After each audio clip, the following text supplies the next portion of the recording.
好啦，咁啊擺咗個馬鞍墊啦，咁而家你就擺馬鞍上去啦，都有技術嘅喎。好，擺馬鞍嘅時候你見到啦，頭先同你講過啦，有條皮帶嘅，佢揸住佢先。好，擺馬鞍嘅時候要輕輕力擺落去，因為始終馬鞍都有個重量嘅。好，首先第一件事擺咗落去先 ，OK， 好啦，咁啊攝影師可以入嚟嘅。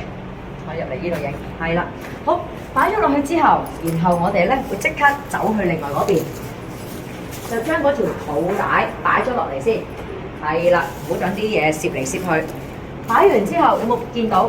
咦，好唔對路咁喎，因為你擺咗上去之後，好似個馬鞍仲係有少少拱拱地嘅。好啦，望下咯喎 ，magic。有咩 magic 咧？其實就係、有一個位我哋會做嘅。擺咗個馬鞍之後，我哋隻手要擺去山頭。頭先講過啦，呢度係山頭，就係隻馬度高度嗰個位。要做乜嘢啊？你要將馬墊輕輕拎起，然後拍一拍落去。而家係咪感覺成個馬鞍好似啜實咗隻馬咁樣啊？